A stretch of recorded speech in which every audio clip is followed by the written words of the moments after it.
with Tony and Phil. It's the Dingometer, and in the Dingometer we tackle tricky issues in learning design, and Phil and I get together on a regular basis and unpack some of the main issues that learning designers face. Now, over the last three episodes in this series, we've been looking at the foundations of learning design and some of the things that learning designers have to think about before anything gets built. In this next section, we're moving into the more structural aspects. So once you've got your foundations, you have to decide what to build, but just as importantly, when you're building a curriculum, you also have to decide what not to build. And I think what's interesting, why this is particularly relevant at the moment, is as learning designers and everyone else is now using AI to build a lot of content, it's very easy to build more stuff. And a big issue that we're now finding in a lot of the programs that we're building is the danger of overbuilding, or being given too much stuff, or someone else scopes it, gives it to us, and we have to spend a lot of time figuring out what's actually relevant to that. So this idea of separating is how we decided to frame this. So Phil, the separator, where do we start? Yeah, okay, so this is like the fourth of the 12 learning design sort of personas, and so we began all of this with the sense maker, followed by the trust builder, and then we had the cultivator, and those sort of three roles were all in that space where, if you're lucky, you're at the outset of a project. Really, you're at the outset, and you're sort of building from scratch, and you're walking in, and you're able to kind of like get a sense of what you're doing, and so some of those things feel quite durational. I just want to be very clear about these personas also, is that because we're dealing with them in sequence, but actually, I've used this before about the peacock's tail, which is actually what you'll discover is that you are manifesting these different roles simultaneously, out of sequence, in sequence, up river, down river. It's not sort of like as tidy as a 12 sort of sequence set of webinars and newsletters would have you believe, but it always comes down to a point where you have to begin the build, and sometimes that beginning is on your terms, and I think more often than not it's not on your terms exactly, and you're sort of moving quite quickly. There's a fire you've got to put out, or there's an emergency, and often it's quite reactive, and you've got to sort of move quite quickly. And in that respect, you're often inheriting a kind of an archaeological dig, you're kind of inheriting an archaeological site of, I don't know, high-level model designs, or existing curriculars, or government standards, or an apprenticeship framework that was sort of out of date last year, but not completely out of date, but now there are some other things here that needs to consider, or you might have sort of other changes, etc., framework changes, and then you sort of have to go, and you have to build. And if you're not careful about that, you can be in that reactive mode the entire time. And Tony, as you pointed out, I think at the beginning of this, now with AI as well, because you and I both know very well what AI is good at. But AI is also amazing at producing convincing reams of content, which may or may not be useful, but all feel useful and all sort of have the confidence of sort of one word in front of the other. And so, yeah, we wanted to talk today about the role of the separator. And it can be a bit counterintuitive, because when you think about building, you're thinking that you're adding things together. You're sort of making a new thing, putting one brick upon the other, sort of creating an architecture. And of course, that is the work. But I wanted to begin here because I think that actually the really interesting piece, just before you start to kind of synthesize, is to do with deciding what you're going to leave out and deciding what's important and doing that piece of work. So I was going to ask you, Tony, a very simple question, just from your recent life. When have you had that experience of, oh my goodness, this room is full of things that I have to act on, full of important stuff, all of these must-haves, and then you go to make the move, you go to start the work, and then your little spider sense just goes, and you just think, you know what, I don't think I've got the full picture of it. I'm not confident. I can't start building yet because there's light bulbs I need to turn off. I mean, I'm assuming that you have that experience yesterday, or I mean, on Friday, day before that. Yeah, and I love this idea of every learning design project is an archaeological dig. I think that's my visual metaphor of the day. So thank you for that, because I think it is that. I think you are often. I mean, you might be brought in at the start of the project, but even then, you're still having to dig around in terms of what what are the structures that you're having to work within? Where are they? Who knows what? And so you're kind of scraping away at stuff. But even more so when you come to a project that is being reviewed, which is, most courses are usually being reviewed and iterated uh, rather than being just built completely from scratch. And so you do have to start by literally scraping away and going, oh, I found a thing. That's interesting. That's a project brief. Or you scrape away a bit more and you find a PowerPoint and you go, how do those things talk to each other? And your first job, as you say, is to build up this understanding of how these disparate artifacts that you're gradually uncovering talk to each other. And yeah, I mean, this has been the story of a lot of our recent projects, where even if you've only got a small team of people you're working with, there's often a lot of stuff that you have to work with. You've probably got some learning outcomes, as you say, like an apprenticeship standard or a validated document that's got some things that need to be achieved through this course. You've got some people who know some stuff. You might have some assets that already exist, some of which may be being reused or not, and so you've got to figure out why.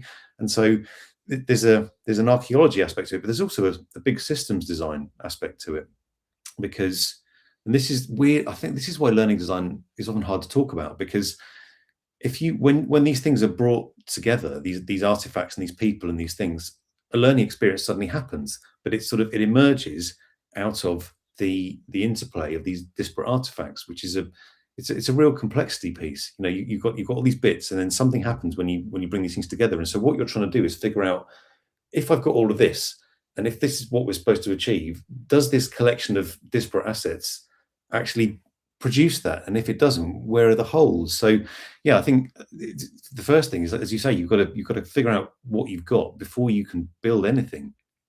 Yeah, and you've also got to, I think it's about spotting red herrings, isn't it? Because this is particularly important with AI, because of course, if you're using inputs from, if you're taking things from the archaeological dig that you think, and it's often the case that you will not know the, if we can continue this metaphor onwards, there might be this amazing set of objects that have been uncovered and they're sort of like in the museum of this learning design, and you're like, oh, it's a vase. That must be a really important vase. I'm going to put that in the front and center of this experience. And someone else comes and says, well, that's a dustbin. That's not a vase. It's like, oh, okay.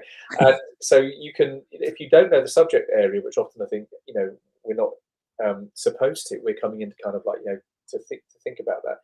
You've got to be so careful about which of those artifacts you lead with, and which of the ones that you leave out, because certainly if you lead with the wrong artifact, you lead with the wrong emphasis. Like I did this recently, where a classic example of this is that I'm doing some work recently where there's particular cadence around milestones, project milestones. And project milestones are there over the span of a particular sort of set of work to scaffold the learning experience. So the learner knows that by week 4, for example, they're kind of meant to be in this province of knowledge, and they're kind of their confidences should look a bit like this. A milestone 2 is a continuation of that, and so on and so forth. And then in the conversations with the various sort of commissioners, they're very clear that that's got nothing to do with assessment. That actually a milestone doesn't pay forward. In fact, what's very interesting about it is that sometimes, like, well, we sort of ignore the milestones, but they're kind of inherited from a kind of an instruction that's connected to sort of apprenticeship. So it's kind of important, but not really. And if you're not, so for example, if you felt that milestones, which feel important on paper, they feel important, they feel like they are the things that you're gunning for in terms of constructive alignment. It's like, okay, well, if milestone 1 is that, then we can really use that as a kind of like to bridge backwards. But actually, when I first started to sort of scope this, what was happening there was that sort of like the alignment between the milestones hardened off in a way that was not in the cadences of the institution or the provider. And so you then sort of had to sort of unclamp all of that kind of alignment. And in a way, milestones were a red herring. They were a red herring, but in another institution, in another place, a milestone could be the most important sort of piece of the jigsaw, that it would sort of drive and align and all of those things. And it's actually very hard to undo that if you lead with those things. So that sort of separation piece is interesting. And I will say now that I actually think that increasingly you have to iterate and build before someone will figure out that the cadence is wrong. Particularly if you're a subject matter if you're not a subject matter expert and you're building it out, you have to build things out in the knowledge that someone's going to look at it and go, you know what, that cadence isn't quite right because something else is leading that shouldn't. Because actually, when you see these archaeological digs that often you inherit, there is no flagging, there's no hierarchy, there's no priority, there's no numbers. It's all flat. So it's all important, or none of it's important. And I think that's one of the challenges, right? So, I mean, you're laughing. I think it's sort of, maybe you're laughing hysterically. But that, like, important or not, to leave out or not, is increasingly, if you don't do that piece of work, I think it's nightmarish along the line, isn't it? Really, completely. Yeah. This is why, and I think this, again, continuing this metaphor. If you imagine you uncover a hidden city, and you've got no idea what's important. If you were to uncover this archaeological site, you've got no idea what the buildings are. One might be really important, one might not be, but there is no manual. Often you've got to figure that out. And I think there is a useful comparison here with what often happens when you work with subject matter experts, and this does happen a lot, where, and particularly now, subject matter experts are also using AI. Why wouldn't they be? They get asked to produce a first pass of something, and they will produce a huge city of content, which is all looks relevant. It all looks relevant, but it equally might all not be relevant.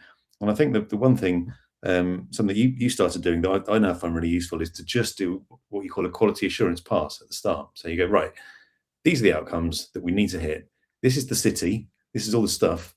Can you do a QA pass and figure out what is relevant here to these? Like, is any of it relevant? If so, and if there are gaps, where are the gaps? And then you can start to figure out, okay, well, that bit's still relevant. That bit might be bloated because of AI. There might be a hole there because it hasn't picked that up. So yeah, that QA pass feels like the useful way to start to at least assess what you've got, really, I think. Particularly when, and this again is not true of everywhere, but I think often true of most institutions, that one of my frustrations, this is where my sort of background in film come through again, really, or indeed a sort of production design, which is that you're always looking for the book of truth, right? So you're looking for the book of truth. The book of truth is this idea that every design decision that ends up on set, in terms of like what you build, costume design, lighting design, all of those things, derives hopefully from an agreed sort of style Bible. And that style Bible, therefore, is unambiguous, and people can sort of, so you have a lot of different people working, a lot of different disciplines intersecting, but they can go to the style Bible, the book of truth, whatever it is, and they can sort of work and situate their creativity or their expertise within that book of truth. So therefore, there is some kind of surface tension around everything, right? So, and of course, there are loads of stories where movies and TV programs and things have gone into production before the scripts are finished, before that, people are building sets that then don't appear in the final cut because they were never going to, and so on and so forth. So that is known as development hell. Movies that get stuck in development hell miss their budgets, they go over budget, they miss their screening slots, and they don't tend to cohere. They tend to be terrible. One of our experiences, I think, is that institutions themselves aren't very good at consolidating their books of truth. So institutions, if there are cadences, if there are ways in which the institution prefers things, or there are preferences, or there's kind of harmonies or chord structures that are absolutely like that, that is the song that this institution is singing, right? But yet that often lives just in hearsay, and it lives in the heads of someone who was in position and then they've left. And so that book of truth walks out the door. And I think a lot of the work we've been doing recently, and not just recently, but across the board, is where you discover that as a learning designer, you're trying to put back together a book of truth. And you're only doing that work so you can separate out what's important. So maybe we're missing a persona here. Maybe there's one before. This is the problem. Maybe there's a persona before this persona, which is like the person who's sort of like. But I suppose it sits in all of that sense making space, really, which is like, what does this type of learning mean in this institution? What don't they like? Are they assessment light? Are they sort of like, do they, and from a regulatory point of view, do they have to have this parlance because otherwise they won't get Ofsteded, or so on and so forth? But it does feel like that bit of work there, which is, why do you want it the way that you want it, and why are the cadences the way that they are? I'm finding that those conversations are actually quite hard to have, because you have it with one person and then another person comes in and they replace that knowledge, and it goes round and round and round and round. And that is where you do realize that the job of learning design, before you even build a thing, is this quite complex listening post piece, But when you have to build quickly, I think you sort of have to make peace with the idea, perhaps, that by building quickly and getting things in, that the listening post begins after you've built something. I personally think there's got to be a way that can be improved. There's got to be a way to not have to build out the thing to produce the consensus. That it would be, it's got to be better. I would always be like pushing from a sort of from a production design point of view for the consensus to lead first, because surely that would be a better use of everybody's time. I don't know what your feeling is about the conditions you need in order to separate effectively. I mean, what are the conditions you need in order to start turning light bulbs off? Because I think that's another piece of work, right? Yeah, I think it's interesting that you say that, because I think you mentioned consensus, and I think this isn't particular to learning design, but I think with any project, any piece of work, consensus is so important at the start. Like, does everyone agree what actually needs to happen? Because if you don't have consensus, and 99% or 9 out of 10 people have consensus, and one person suddenly comes in 2 days later and says, no, not that, then the whole thing's a pile of sand, really. So it's that, I think that's hard in terms of, how do you know when you've actually got consensus, which is difficult if you're working with organizations and clients of any size, really. When you've got multiple stakeholders involved, how do you know whether you've actually got everyone in the room and you've actually got the book of truth? Because you said there might be like a persona before this. It's almost like the assembler. You have to assemble everything before you can separate it. So you're like, I think this is everything. I think this is the curriculum. I think these are the people. I think this is the organizational knowledge. I think this is broadly what we're trying to achieve. Can we agree on that? And then we can start to decide what to build. But I mean, in many of our previous projects, you've taken the approach where you've had to build something to get that consensus. So I do wonder, I think, if it is, I don't think it's possible to avoid that in many ways, because until everyone can look at the same thing and say, yes, it's that, or no, it's not that, then I think it's really difficult to achieve consensus. And then until you've got consensus, you can't then decide what needs to get separated off. So I don't know. I mean, I was thinking back to a project we did with that marketing agency several years ago around trying to combat the idea of brown plasticine, because it was like, we have to separate this out, and so that we can actually agree what you want us to build. And I think that still holds until you build something, whether it's a PowerPoint deck or a single slide or an image or something that everyone can look at and go, no, not quite that, it's that. Then I don't think you can have a conversation about separation, because everything gets lost in translation. This is why, and again, I think AI is making this worse, because it's all words. There's so many words that it's very hard to agree as a group of people when you've actually got everything. I think, I think you've experienced that recently as well, in terms of, you think you've got everything, and then you make a start, and then somebody comes in 3 days later and goes, but we'd never do it like that. And you're like, no. I actually think that there is this discrete piece of work here, which is, I'm calling it the Book of Truth, but I think, because I think a lot of institutions haven't woken up fully to AI yet. I mean, they're all using it, but this idea of getting above AI and thinking about that, really, that AI is, we know this is not rocket science, but AI is as only as useful as the quality of its inputs, right? So it's only as good as the quality of the dialogue it's having between things, right? So so the quality of the things and the sort of the relationship of the things becomes more and more and more important, because certainly if you're a learning designer and you're in a space that is not your subject expertise, you need to quality assure what you're doing, and that quality assurance piece needs to begin with like the quality of those inputs. Now, in the end, you can ask all the questions that you need about quality. You can be given all of the things, and then you can use all of those things. But certainly, my experience recently and ongoing really is that there should be, but there isn't, a reliable narrator in the mix, and because AI is not a reliable narrator, so the absence of a reliable narrator in an institutional sense, i.e., this is what we do, this is the cadence, this is the thing, this is how we like it. I think that gap is becoming more and more and more visible to me, and the reason why it's important to this conversation we're having now, and why it's important to the persona, is that one's ability to be a successful separator is hand in glove with this role of the reliable narrator, because you cannot make the decision about what to leave out.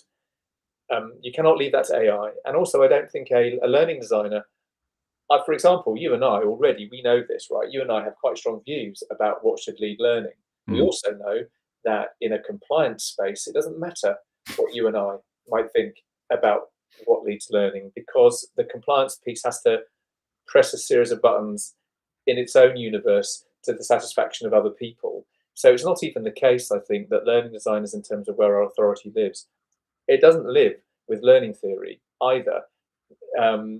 If you're moving into a space that is freighted with compliance, because it's going to have to be a particular way. So you can't even say that that our knowledge around learning is a reliable narrator, because it doesn't matter if that wisdom or that truth, however we understand it, if it's foreign tissue, if it's like a skin graft in this particular provider's space, then you're not helping, are you? You're not helping either. So it is fascinating about how do you separate, and what do you need in order to do it well.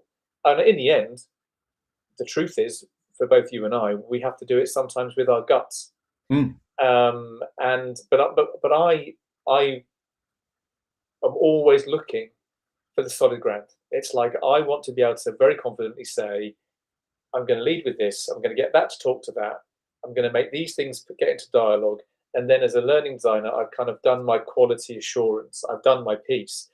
But then someone will walk in and say, actually, not that piece, because that piece is distinctive to that thing, and that's not evergreen. And it's like, but I thought you said it was evergreen. No, it was evergreen 2 years ago, but it's not evergreen.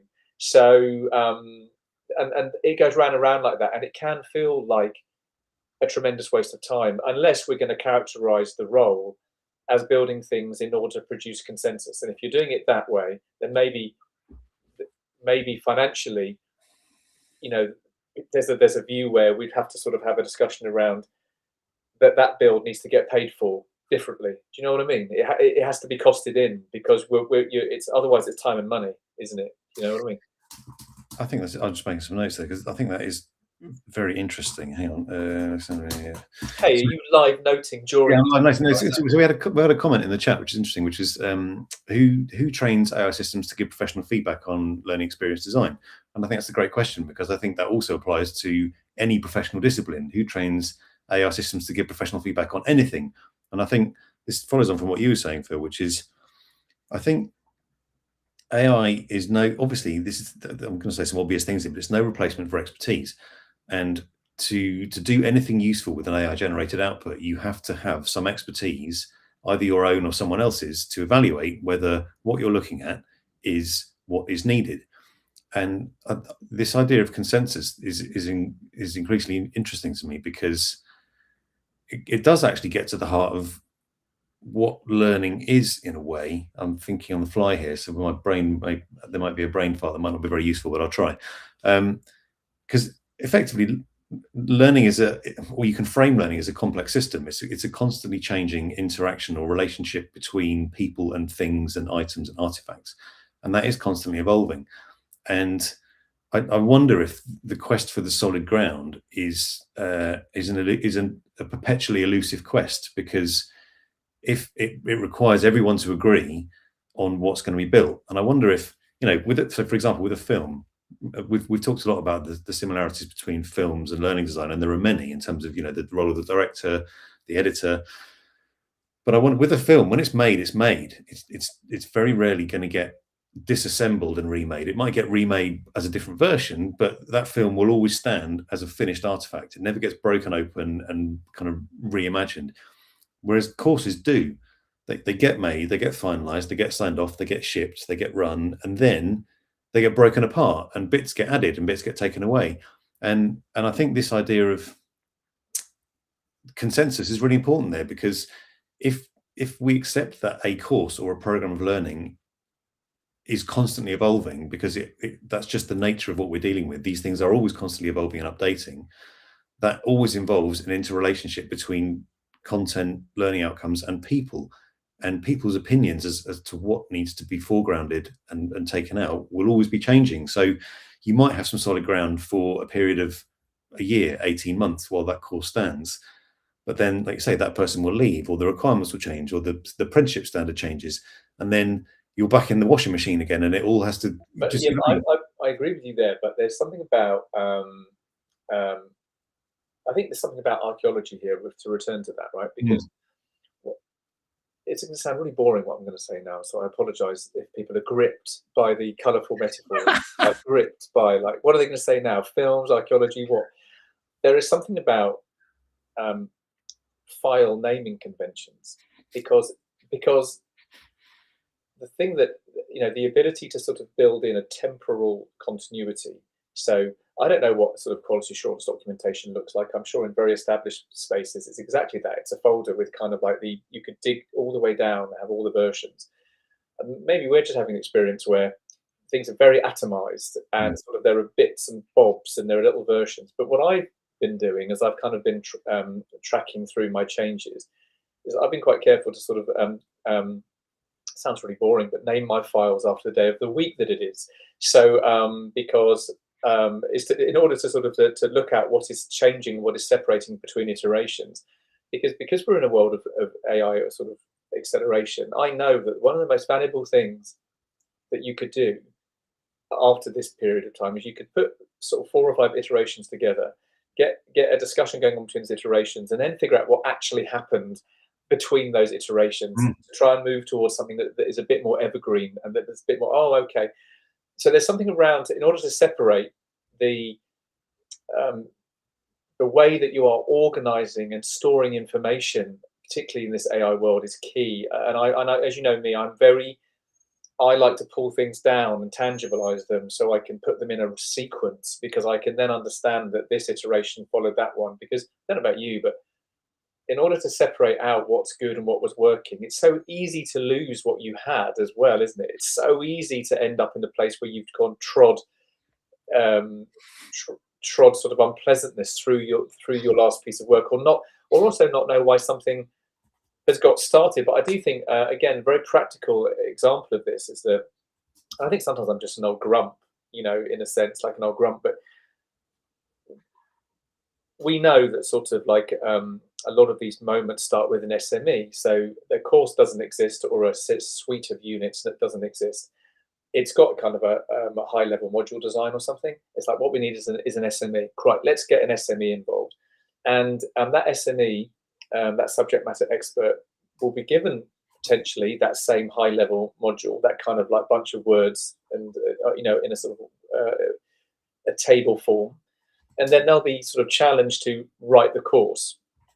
And you've seen, I mean, I know that you have absolutely inherited documentation that was done that way, and you end up with this enormous, I don't know, lump of clay or granite or marble, some raw material. But because you are not yourself an expert, you look at that raw material and it could all be gold, it could all be diamonds. It's like, oh my goodness, it's like, look at all of this content. And then, but partly your spider sense is already going, you know what, I think this is just kind of a splurge. I think this is kind of like not necessarily massively helpful. And so when I had the opportunity to work with an SME recently, and it was the blank page example, just like, there's nothing, we need a course, here's something. I just thought, well, you know what I'm going to do is I'm going to create a kind of a template. I'm going to create a sort of a shape sorter separating out thing. And what it's going to do, it's going to help the SME download their knowledge into buckets which are about activities and doing, and those activities and those doings are aligned with learning outcomes. So it was a bit like so there was still a lot of brain download going on, but I suppose I was separating already, right? There was kind of like a panning for gold thing happening already, and I certainly felt it felt much more reasonable and sane, and a better use of everyone's time, that the outputs from that began to feel like they'd already gone through a number of the stages that would have cost us time and money if that hadn't happened. Do you know what I mean? So and I know that some SMEs might struggle with that idea of being held or stewarded, but my feeling in this instance was that this SME was relieved because they also didn't have to deal with a huge blank piece of paper. And I'm assuming they'd have just gone into AI and they'd have just said, they'd have put the two things together and they would have got this massive output, right? Yeah. And yeah, exactly that. And this is where I think, well, so firstly, I think in all the courses that we built, when we started the business, the key thing was for us to advocate for the voice of the learner. And I still think that is super important. As a learning designer, your role is absolutely to advocate for the learner and look at it and go, how is the learner going to feel when they're confronted with all of this at this point in the program? You know, is 65 pages of content what they need right now? It might be, I don't know, but but it also equally might not be. And so, but then to your point around sequencing, I think there is something really useful there around version control with learning design, because now it's happening so quickly. How do you look at version 1 of a program, version 2 of a program, version 3, and seek to see the sequencing and how things have iterated over time? That seems to become very important and would help with the kind of the archaeological aspect of it. When you're digging back through, you can see what version 1 of this city looked like, and you can see how it evolved, and then it evolved again.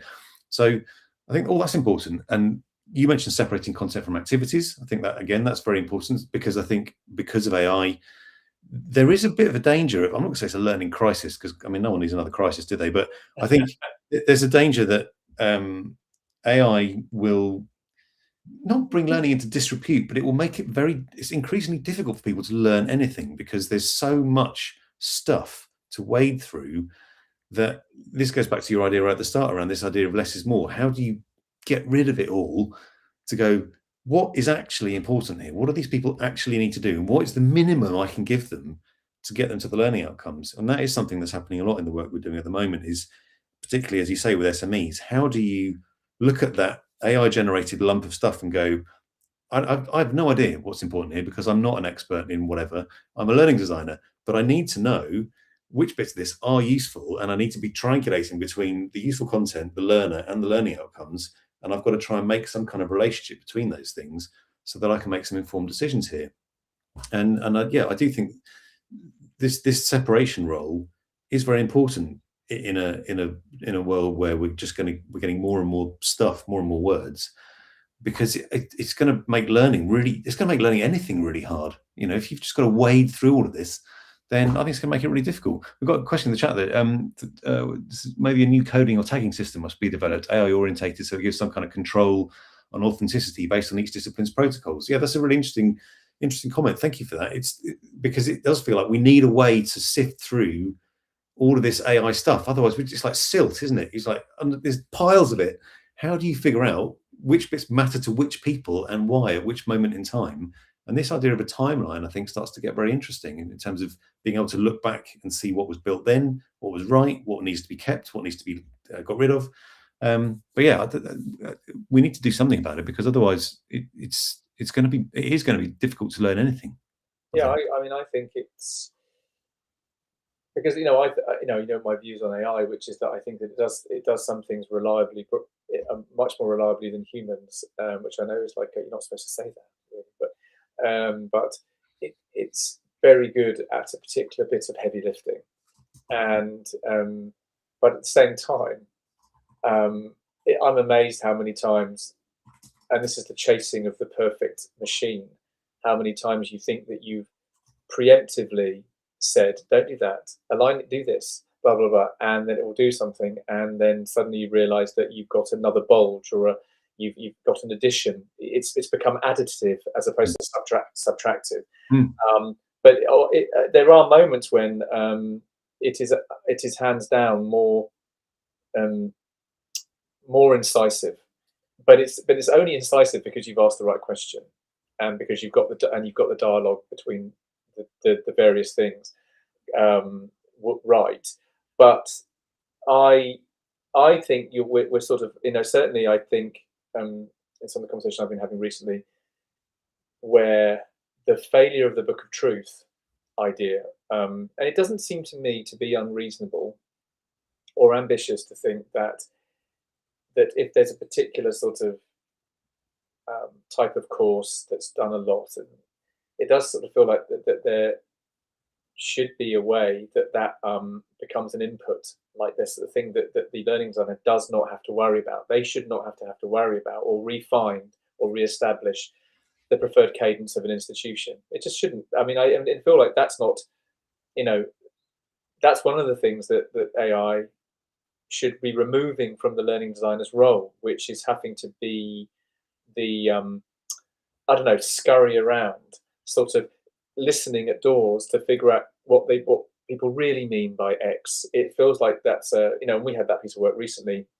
It didn't come off in the end, where a company was trying at last and finally to write its definitive manual on itself, like the manual of me.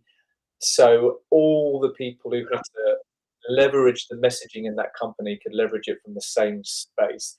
And we know that was a big job for them.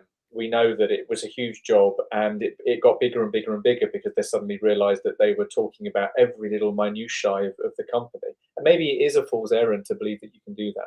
I don't think it's a fool's errand, though, if you have a rhythm that plays out the same way across 9 units, or plays out across a suite of courses that are built in the same cadence. I just think that does start to me to feel like the learning designer is being asked to manage the dysfunction and the gaps, not in learning design, but in the institution's ability to remember itself and to sort of iterate and build and control its own version control. It feels like that there's got to be, that's a piece of work that does feel like we are doing, but I wonder sometimes if that's on our desk. Do you know what I mean? Yeah, and I think this is not a new problem either. I mean, I remember, years ago talking to people in insurance companies and all this, any large organization really, where you had a constant turnover of staff, and you have this constant problem where, when I did a big piece of research looking at where knowledge lived in an organization, and it was this combination of, in people, in learning management systems, and in people's email inboxes. And that was kind of where and then it was this sort of distributed memory across the organization. You've got this group of people and artifacts and things. And I was talking to people and asking them, like, how do you actually know what happens here? And they said, well, the first thing I do is pick up a phone, or I'll just speak to someone and ask them. So the Book of Truth almost was the people in that person's network. But you can see how subjective that can get. But also, I think that's also, that's all pre-AI. Because if you see AI's usefulness as being that it consumes data, and then from that consumption it enables another thing to happen. This idea that the project that institutions should have, learning institutions should have, to be able to now build out what effectively is a prompt. What you're really saying is that an institution, learning institutions, like quality assurance prompts, like you think about, we're used to, back in the day, rewriting degrees, and then against 30 credit units, 15 credit units, having to do X, having to sort of mobilize graduate skills and blah, blah, blah. It's really hard because, of course, you and I have crossed this line now. It's very hard not to see all of that as being the business of a prompt. Because if all of that is what it must be, then you've got the discipline itself. You've got, for example, in my instance, it would have been animation. The idea that you're also having to sort of calibrate and control these cadences that are quality assurance cadences, or sort of Ofsted or Office of Students or whatever it is, it's very hard not to see all of that as being something that could reliably be baked out. I'm not saying forever, but the idea that someone's job is to bake out that as an active agent that gets added, because it would take care of a lot of that work. And that feels to me like because we're you and I are quite post AI in terms of needing to do this separation work really, really quickly. And I think it's beginning to shine a light on the fact that institutions haven't figured out that they haven't figured out this notion of the prompt. They haven't figured it out how they could bake it in, and how useful that would be to everyone else. If somebody could consolidate the book of truth, not as a boring PDF that nobody read, but as something that you slotted in to the beginning of this process, and it said, you know what, all of this is fine and dandy, but it needs to do X, Y, and Z as well. They're like, okay, that's interesting. So that does feel like a new space, right? Well, yeah. So lots of interesting things there. I think, as we know from the work that we've done with organisations recently, and fairly obviously, AI is just an accelerator, as we know. And for many organisations who are trying to use AI, like any organisation that's trying to integrate AI, it's instantly now confronted with the quality of its organisational knowledge. Like, organisations have got all this data, and all AI has done is said, I want to access this data, and then you find that you can't because it's all atomized and it's all over the place. So I think I wrote down as you were talking, that there's this kind of phrase of like an organizational archaeology, like who owns the archaeology of the organization? Where does it sit? Because it could be a boring PDF. I mean, it could just be that no one ever looks at it, but actually its purpose is to be like above everyone. It's the consolidated truth of that organization. And it doesn't mean that it can't be updated, but it's there so that when people are using AI internally, it's drawing on the organizational truth, that everyone can go, oh, okay, right. There's a consistency there. And that would need to be lockboxed, because yeah, the one responsibility, the one thing that I am like desperate for right now is that I only want to walk. It's like the Holy Grail. I want to walk through one door, yeah, and the only file I can find is the file that I need. I do not want 15 versions of something. I do not want multiple tabs. I do not want 5 answers to the cadence question, because if it's 5, you will end up with bloat, and you'll end up with it's not helpful then, you know what I mean? And then of course what you can then do, you can take the 5 answers, and then you can sort of consolidate that into a kind of like a book of truth for yourself. But I'm telling you, it's high risk, because what that will do is it will produce a rational response, whereas the working out might have been wrong. So you'll get an answer, but it won't be the right one. I think it's impossible to it's impossible to separate without that confidence. It's a confidence piece, really, because in order to separate, that is a confident act, because it's political, because you might need to stand up to an SME. You might need to tell an institution that it's or a CEO. I mean, or a CEO or anybody. For example, you might want to take on the whole apprenticeship standard and laugh at it and say, do you know what? There are 52 discrete dimensions to this. I am telling you now that there is no way that all those muscle groups are in active use all of the time in order to achieve this. And if it is, then this apprenticeship is sort of like, it's like an Olympian thing. It's like, what's happened? And you know what's happened? It was a group of very well-meaning people in a room deciding they were going to fix a problem once and for all.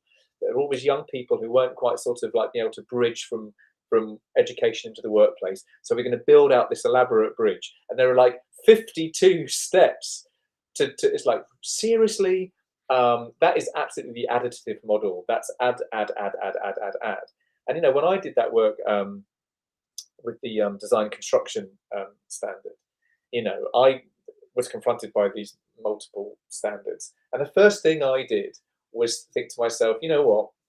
If you try and work with all of those dimensions, you will absolutely, and we're talking about AI here, but like, it will bloat immediately. It will bloat because it will run off in all of those directions, and it will fold all of those things in, and you'll end up with this like extraordinary bouquet of stuff, which is like, which will occlude all of the learning. And so that first thing was like, weirdly, getting above all of those KSBs and asking a really interesting question about, where are these repeating each other? Where are these duplicates of each other? What do they really mean in plain English? When I did the plain English pass across those KSVs and just said, like, what do they actually mean? You ended up with 7 because they were synonyms for each other. And then you realize, well, actually, I can move 7 muscles in this short time. I can meaningfully do 7 maneuvers. And if I can confidently say that those 7 maneuvers will activate all 52 of those muscle groups, then we should only be moving 7. We shouldn't be going anywhere near those 52. And that was a confidence. That was a big swing, because you look at a governmental apprenticeship and you think that if you're not meeting all of those criteria, you are failing in your duties to sort of, I don't know, mobilize this apprenticeship. But that confidence to separate came from the fact of essentially knowing innately and intuitively that this was bloat. That it was designed by adding in as opposed to subtraction, which I think is kind of what you have to subtract before you build. I don't know if you would agree with that. Yeah, I think absolutely. I think all course design suffers from that because people come in and say, well, actually, I think we should do this, and so it's much easier for whatever reason for people to add things, and I think that is why it's political, because everyone wants to feel like they can add something to it. Oh, that's I need to put that bit in, and to be useful, I need to add this. And you can very quickly see how a curriculum gets built that is just a combination of everyone thinking that they needed to have their 2 pence within it. And often the learning designers are coming the other way, going, how do I get rid of all this stuff to actually get to what's really important? So yeah, I think this gets right back to this idea of what the separator is, like why learning design, it does involve separating, and how it can be quite a political act often, because it does get right to the heart of who says what and why and at what moment in time, because what they said 2 years ago might be really important, but things have moved on, and actually now things have changed. So it's a very important role, and I think combined with that, this idea of archaeology, organizational archaeology, and trying to sift through things, I think there's something really powerful here around this particular phase of the learning design process, where it's very easy to skip and start building, and actually if you do that, all you're doing is in many ways adding to the dysfunction, because you're adding more stuff. Well, I know that when I was in another project and I received work from other learning designers that I then had to operationalize and facilitate in a teaching space. So it was slightly, for me, I was in a slightly different space on that project. And it was so interesting to receive learning designed materials, which were designed with capital D in so much as they were in PDFs and blah blah blah. But they were inert. They were inert because they weren't able to facilitate a learning experience yet. There was another whole set of work where they had to be sort of separated back out and subtracted. But of course, as a deliverable, if you looked at that suite of things that had arrived on my desk, they all looked as if they had been learning designed, because they'd been designed by someone who had added them together to produce a suite of resources for someone to use. It just so happened that the person who was going to use them looked at them and immediately realized that they were not yet fit for purpose, not because of any competencies, or I'm not throwing any shade. It was just the fact that they were decontextualized and that they weren't active agents yet, and the work to move them towards that space was a lot. And yet, as far as the learning designing team done, their work was done. And that haunts me always, that notion, because what I knew about those materials is what a coach who is a subject matter expert will know when they receive anything that we build. And we sort of have to make peace with that. Again, perhaps, that there will always be, perhaps, like some trains, you have a warning that says, at the station, this carriage is quite far away from the platform. Some carriages are nice and snug. Some carriages, because of the curvature of the platform, are a bit further away, and there's a little sticker on the window that says, don't fall down the gap. Maybe the likelihood is that if you design and deliver a train into a platform, there is curvature, and some carriages will have a gap. And is that failure of design, or is that to do with the fact that learning designers are adjacent in the end, ultimately, to delivery? And is that just something that we just have to sort of make peace with? Really? Thank you, Phil. Lots of food for thought there. I'm definitely going to take away organizational archaeology as my phrase of the week and look at that and the role of the learning designer as the excavator and all this. So I do tune into the newsletter if you're watching the recording. Have a look at the newsletter where we'll unpack some of this, and keep tuning in for our next in the series of yes, learning in the design next concepts. series we're looking at the weaver, which of course is ultimately the presumption is that the separation has been successful. You've been able to sort of disaggregate in the right way, and then of course your job then is to pull the right components together in a way that doesn't feel like a bag of bits, basically. All right, thanks, Phil. Thank you for watching, everyone. I hope you enjoy the recording, and have a